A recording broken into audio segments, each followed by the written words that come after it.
Kiranya Tuhan memberkati kita semua dalam sukacita dan damai sejahtera.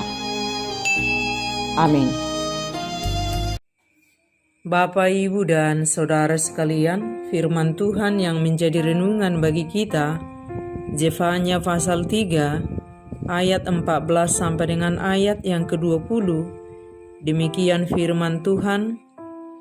Bersorak-soraklah hai putri Sion, bertempik soraklah hai Israel, bersukacitalah dan beria-rialah dengan segenap hati hai putri Yerusalem. Tuhan telah menyingkirkan hukuman yang jatuh atasmu, telah menebas binasa musuhmu. Raja Israel, yakni Tuhan, ada di antaramu. Engkau tidak akan takut kepada malapetaka lagi. Pada hari itu akan dikatakan kepada Yerusalem, janganlah takut hai Sion, janganlah tanganmu menjadi lemah lesu. Tuhan Allahmu ada di antaramu sebagai pahlawan yang memberi kemenangan. Ia bergirang karena engkau dengan sukacita, ia membaharui engkau dalam kasih-Nya, ia bersorak-sorak karena engkau dengan sorak-sorai, seperti pada hari pertemuan raya. Aku akan mengangkat malapetaka daripadamu, sehingga oleh karenanya engkau tidak lagi menanggung cela. Sesungguhnya pada waktu itu aku akan bertindak terhadap segala penindasmu, tetapi aku akan menyelamatkan yang pincang, mengumpulkan yang terpencar, dan akan membuat mereka yang mendapat malu menjadi kepujian dan kenamaan di seluruh bumi. Pada waktu itu aku akan membawa kamu pulang, yakni pada waktu aku mengumpulkan kamu, sebab aku mau membuat kamu menjadi kenamaan dan kepujian di antara segala bangsa di bumi dengan memulihkan keadaanmu di depan mata mereka. Firman Tuhan. Demikian firman Tuhan.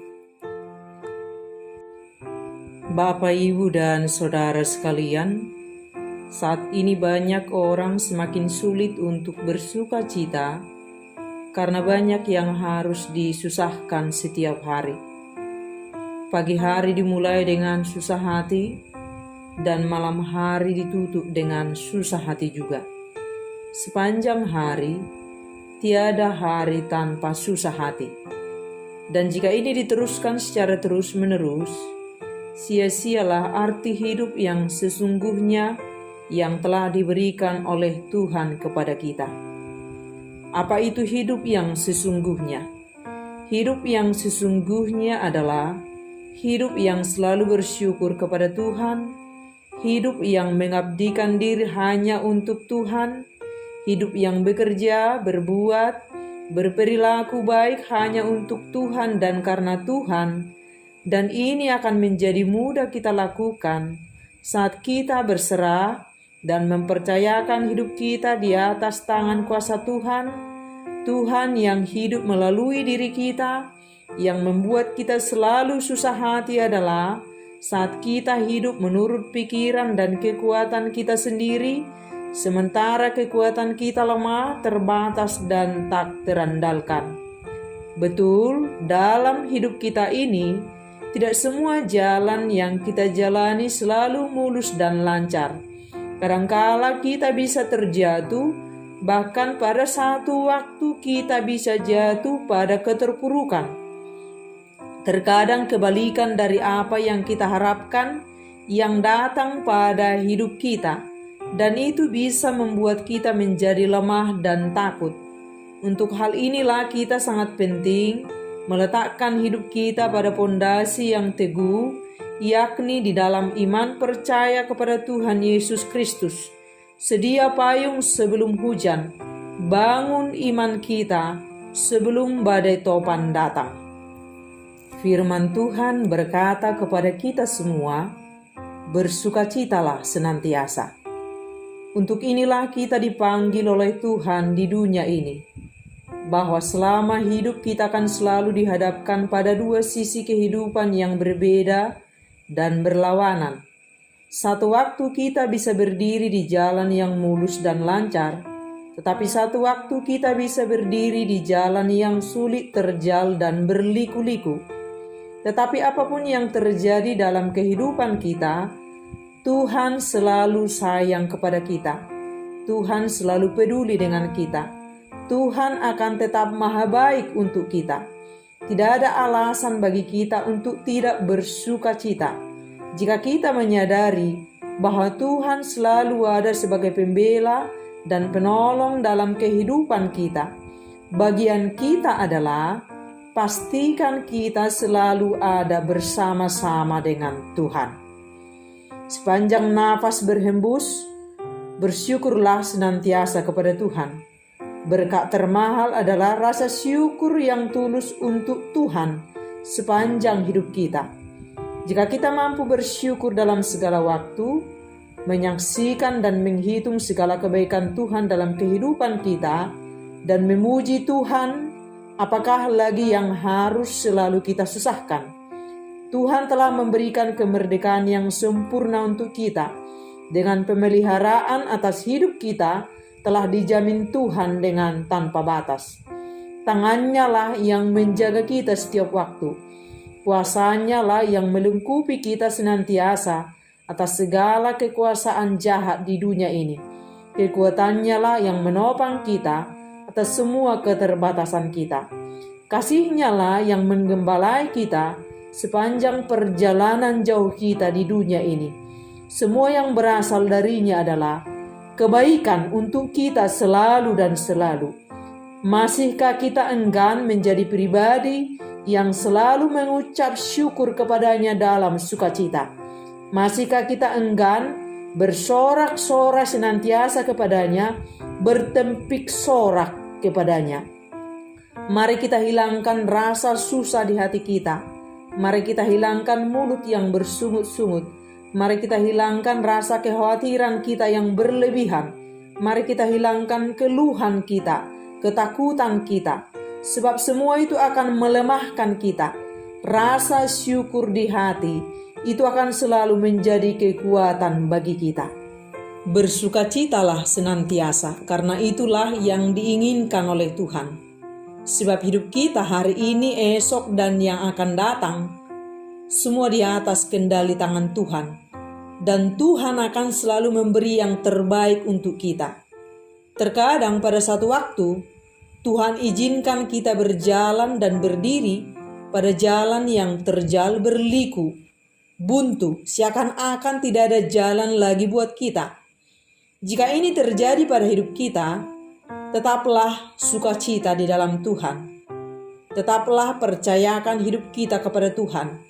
Jangan andalkan pikiran dan kekuatan kita, supaya kita tidak menjadi salah langkah dan menjadi tersesat. Tetap fokus memandang kepada Tuhan, sebab Dia adalah Tuhan yang maha luar biasa. Tuhan yang bisa kita andalkan. Sekalipun keadaan berubah menjadi sangat buruk, kita berada dalam keterpurukan hidup. Saat kita datang dan berserah kepadanya, seterpuruk apapun hidup kita, sesakit apapun keadaan kita, Dia bisa pulihkan kita. Jadi bersoraklah di dalam Tuhan, bersukacitalah di dalam Tuhan. Mari kita puji Tuhan dalam semua waktu dan semua musim, termasuk saat kita terpuruk akibat ketidaktaatan kita kepada Tuhan. Segeralah kembali mencari Tuhan, alami pertobatan, maka kita akan dipulihkannya. Selama Tuhan masih memberikan kita nafas kehidupan, walau dunia berkata bahwa hidup kita sudah selesai, tetaplah berlari kepada pertolongan Tuhan.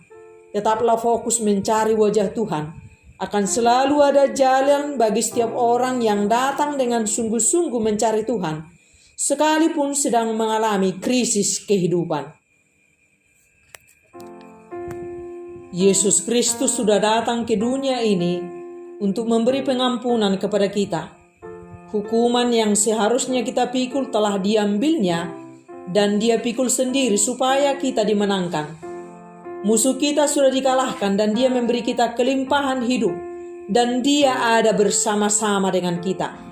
Allah kita ada di pihak kita.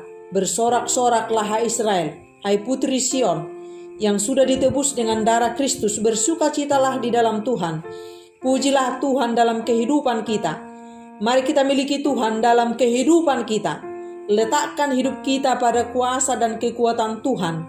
Tak pernah dibiarkannya malapetaka terjadi dalam kehidupan kita saat kita sungguh-sungguh berserah dan percaya sepenuhnya kepada tangan kuasa Tuhan. Jika Tuhan di pihak kita, jika Tuhan ada bersama-sama dengan kita, jika Tuhan ada di tengah-tengah kita, hal apakah yang perlu kita takutkan? Hal apakah yang perlu kita keluhkan? Sebab kita ini dijaganya bagai biji matanya. Siapakah yang dapat memisahkan kita dari kasih Kristus? Kristus saja sudah cukup untuk kita. Dan saat Kristus ada di hati kita, tenanglah jiwa kita. Dan dalam jiwa yang tenang, Tuhan akan taruh kita dalam hadirat-Nya. Jiwa kita beristirahat di dalam pangkuan Tuhan. Betapa indah hidup kita. Sekalipun jasmani kita sedang bergumul dalam kesusahan hidup, cukup jiwa kita diam di dalam Tuhan. Hati kita tenang, itu sudah cukup bagi kita. Itu sebabnya Tuhan perintahkan kita untuk bersukacitalah senantiasa.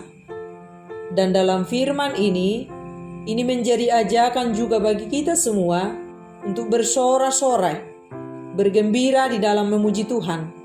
Sebab kita sudah dibebaskan dari hukuman yang sejatinya harus kita terima.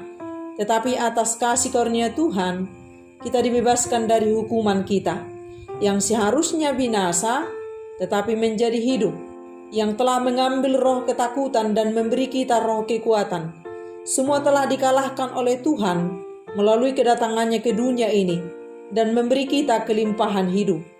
Bagian kita adalah hiduplah dalam kemerdekaan yang telah diberikan Tuhan kepada kita dengan tetap bersukacita di dalam Tuhan. Jangan pernah kita biarkan pencuri mengambil sukacita kita. Jangan kita mau lagi terputus hubungan dengan Tuhan. Jangan lagi kita mau jauh dari Tuhan. Immanuel, Tuhan beserta kita. Dia ada di tengah-tengah kita. Tidak ada batas jarak antara kita dengan Dia, asalkan kita tidak membatasinya. Asalkan kita tidak membuat tembok pembatas, yaitu ketidaktaatan kita, pelanggaran-pelanggaran kita. Asalkan kita tidak membuat jarak dengan Dia. Dari sejak awal penciptaan, Tuhan ingin bersama-sama dengan kita. Tuhan ingin dekat dengan kita umat ciptaannya. Kita manusialah yang menjauh dari Tuhan. Hidup tidak taat kepada Tuhan. Dan ini terus dihidupi oleh manusia. Hidup menurut keinginannya sendiri.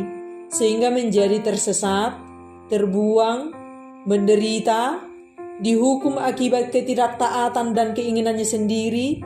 Dan bagi setiap orang yang menyadari ketidaktaatannya dan mengingat kembali kasih Tuhan yang besar, sebagaimana anak yang hilang dan kembali kepada bapaknya, menyesali dosa-dosanya, bertobat dan hidup baru di dalam Tuhan, Tuhan akan memulihkan, Tuhan akan membela, Tuhan akan menolong, Tuhan menjadi pahlawan.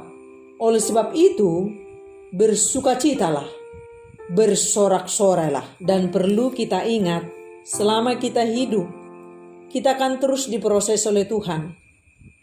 Sebagaimana sebuah pohon anggur, kita akan terus mengalami pemangkasan untuk diproses, diubah menjadi serupa dengan Kristus. Saat kita taat, kita tetap dipangkas untuk menguji ketaatan kita sampai tahan uji. Saat kita tidak taat, kita akan dipangkas supaya kembali taat dan diteguhkan. Saat kita jatuh pada persoalan hidup, keterpurukan hidup, kita akan dipangkas sampai kita tahu jalan pulang mencari pertolongan Tuhan. Apapun jalan hidup kita, selama hidup, bersiaplah untuk dipangkas, diproses oleh Tuhan.